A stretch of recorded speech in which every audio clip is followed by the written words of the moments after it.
2025వ సంవత్సరము జనవరి మాసంలో మకర రాశిలో జన్మించినటువంటి వారికి గోచార ఫలితాలు ఎలా ఉన్నాయో తెలుసుకుందాం.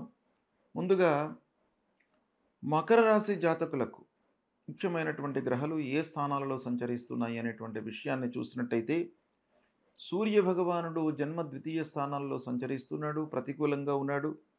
అంగారకుడు 21వ తారీఖు వరకు షష్టమ స్థానంలో అనుకూలంగా సంచరిస్తున్నాడు. తదనంతరం సప్తమ స్థానంలోకి ప్రవేశిస్తున్నాడు. ఇది ప్రతికూలంగా ఉంటుంది. బుధుడు ఏకాదశ ద్వాదశ జన్మస్థానాల్లో సంచరిస్తున్నాడు, అనుకూలంగా ఉన్నాడు. గురు భగవానుడు పంచమ స్థానంలో అనుకూలంగా ఉన్నాడు. ఇక శుక్రుడు జన్మ ద్వితీయ స్థానాలలో అనుకూలంగా సంచరిస్తున్నాడు. శనేశ్వరుడు 2వ స్థానంలో సంచరిస్తున్నాడు, ప్రతికూలంగా ఉన్నాడు. రాహువు 3వ స్థానంలో అనుకూలంగా ఉన్నాడు. కేతువు 9వ స్థానంలో ప్రతికూలంగా ఉన్నాడు. ఈ విధంగా గ్రహస్థితి ఉంది. ఓవరాల్గా మనం చూసినట్టయితే మకర రాశి వారికి గురువు, శుక్రుడు, బుధుడు, రాహువు అనుకూలంగా ఉన్నారు కాబట్టి ఓవరాల్గా అధికంగా అంటే 60% అనుకూలమైనటువంటి ఫలితాలు గోచరిస్తున్నాయి. అయితే కొన్ని విషయాలలో శని మూలకంగా, కేతు మూలకంగా, సూర్య భగవానుడి మూలకంగా అస్థిరత ఉండేటువంటి అవకాశాలు ఉన్నాయి. ఆదాయంలో కొంత అస్థిరత గోచరిస్తుంది కాబట్టి దీన్ని మీరు జాగ్రత్తగా చూసుకున్నట్టయితే ఆ నిలకడగా ఉండే పరిస్థితిని మీరు క్రియేట్ చేసుకోగలుగుతారు. ఇక సమాజంలో మంచి వారితో స్నేహం చేస్తారు.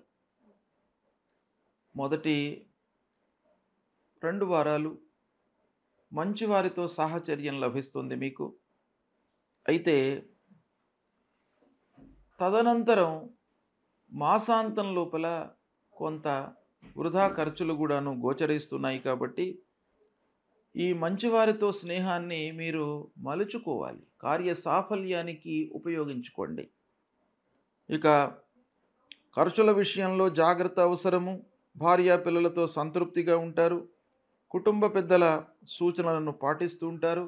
వివాహాది శుభకార్యాలు చేస్తారు, శుభకార్యాలకు హాజరవుతారు.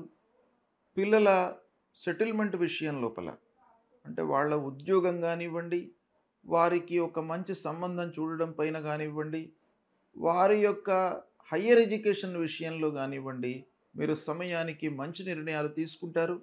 చాలా ప్రభావవంతంగా వాళ్ళపైన మీరు మనస్సు నిలుపుతారు. ఇక భార్యా పిల్లలతో సంతృప్తిగా ఉండడము, కుటుంబ పెద్దల యొక్క సూచనల మూలకంగా మీకు చాలా పనులు నెరవేరుతాయి, లాభసాటిగా ఉంటాయి. అయితే ఆర్థిక స్థితి మూలకంగా కొన్ని పనులలో ఆలస్యము, జాప్యము, వాయిదా పడడము ఇలాంటివి కూడాను గోచరిస్తున్నాయి కాబట్టి కొంత జాగ్రత్తగా మీరు నిర్ణయాలు తీసుకోవాలి. ముందు చూపుతో వెళ్ళడం చాలా అవసరము. అంటే ఆర్థిక పరిస్థితి మూలకంగా కొన్ని పనులు ఎఫెక్ట్స్ అయ్యేటువంటి అవకాశం ఉంది కాబట్టి ముందు చూపుతో మీరు వెళ్ళండి. ప్రణాళికాయుతంగా పూర్వాపరాలను చాలా ఆలోచించి మీరు స్టెప్స్ తీసుకున్నట్టయితే బాగా కలిసి వస్తుంది. ఇకపోతే వ్యాపారస్తులు ముఖ్యంగా కొంత ఆలోచించి పెట్టుబడులు పెట్టాలి. గుడ్డిగా పెట్టుబడులు పెట్టకుండా ఉన్నట్టయితే మీకు లాభదాయకంగా క్రయ విక్రయాలు జరుగుతుంటాయి. ఇకపోతే సమయస్ఫూర్తితో మీరు నిర్ణయాలు తీసుకుంటారు. చిన్న వ్యాపారస్తులకు మట్టుకు ఇబ్బంది ఉండదు. పెద్ద మొత్తంలో పెట్టుబడులు పెట్టేటువంటి వాళ్ళు హ్యూజ్ అమౌంట్ ఇన్వెస్ట్మెంట్ చేసి మీరు ఎవరైతే వ్యాపారం చేస్తున్నారో వాళ్ళు మట్టుకు కొంత జాగ్రత్తలు తీసుకోవాలి. ఈ నెలలో చాలా విషయాలపై ప్రభావం చూయించేటువంటి గ్రహాలు మీకు అనుకూలంగానే ఉన్నాయి కాబట్టి కొంత జాగ్రత్తగా మీరు తీసుకున్నట్టయితే మీకు సత్ఫలితాలు కలుగుతాయి. ఇకపోతే ప్రతి విషయంలోనూ 1కి 4 సార్లు ఆలోచించండి. నిర్ణయాలు తీసుకునే ముందు అనుభవజ్ఞుల యొక్క సహాయ సహకారాలు తీసుకోండి.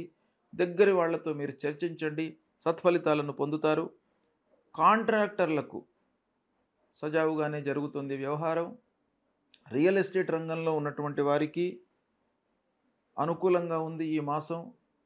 ఇకపోతే భూములు, వాహనములు ఇలాంటి వ్యవహారాలు చేస్తున్నటువంటి వారికి కూడాను అనుకూలంగానే ఉంటుంది. ఏది ఏమైనప్పటికీ డబ్బు విషయంలో మట్టుకు ఈ మాసంలో మీరు చాలా జాగ్రత్తగా తీసుకుంటూ ఉండాలి. కానీ ఆశించిన మేర ఫలితము ఉండదు అనేటువంటి విషయాన్ని గుర్తుపెట్టుకొని ముందుకు వెళ్ళడం మంచిది. ఇకపోతే విద్యార్థులకు బాగా కలిసి వస్తుంది. పరీక్షలలో రాణిస్తారు. ఉన్నత విద్యకై విదేశాలకు వెళ్ళడము, ఇక్కడనే దేశీయంగా మీరు మంచి సంస్థలలో అడ్మిషన్ పొందడము, ఇలాంటివన్నీ కూడాను శుభసూచకంగా కనబడుతున్నాయి. ఓవరాల్‌గా మీకు మంచి ఫలితాలే ఉన్నాయి. కొంత శ్రమించినట్టయితే సత్ఫలితాలు ఇంకా బాగాను పొందేటువంటి అవకాశాలు ఉంటాయి. అయితే ఈ మకర రాశిలో జన్మించినటువంటి వారికి ఏ ఏ గ్రహాలు ప్రతికూలంగా ఉన్నాయి అనే విషయాన్ని మనం చూసినట్టయితే, శనీశ్వరుడు ద్వితీయ స్థానంలో సంచరిస్తున్నాడు. ఇంకా చివరి ఘట్టంలో ఉన్నాడు. ఏళ్నాటి శని ప్రభావం తగ్గిపోతుంది. ఈ జనవరి, ఫిబ్రవరి, మార్చి లోపల వెళ్ళిపోతున్నాడు గనుక, ఈ వెళ్ళే ముందు కొన్ని మంచి పనులు, స్థిరమైనటువంటి పనులు చేసే అవకాశం కూడాను ఉంటుంది. కాబట్టి స్థిరమైన పనులు చేస్తున్నప్పటికీని, చేయించినప్పటికీని ఖర్చులు తప్పవు కాబట్టి దాన్ని దృష్టిలో పెట్టుకోండి. ఆ శనీశ్వరుడి ప్రీత్యర్థమై శివాలయానికి వెళ్ళండి. శివాలయంలో ఉన్నటువంటి ఆదిత్యం సూర్యుణ్ణి, అంబికాం అమ్మవారిని, గణాధిపతిం గణపతిని, విఘ్నేశ్వరుణ్ణి, శివుణ్ణి వీళ్ళందరినీ కూడాను మీరు కొలిచినట్టయితే ఆ శని ప్రభావం తగ్గిపోతుంది.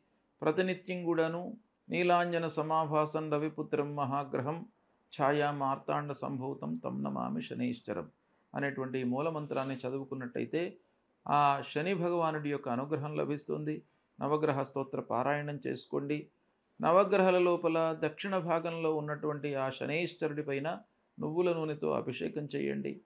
చేసినట్టయితే ఆ భగవంతుడు, ఆ శని భగవానుడు అనుగ్రహించి మిమ్మల్ని నష్టాలలోకి నెట్టకుండా కాపాడుతుంటాడు. అనవసరమైనటువంటి ఖర్చులు ముందుకు రాకుండా మిమ్మల్ని అనుగ్రహిస్తాడు. ఇక అదృష్టము కలిసి రావడానికి ముఖ్యంగా సూర్యనారాయణుణ్ణి, విఘ్నేశ్వరుణ్ణి పూజించండి.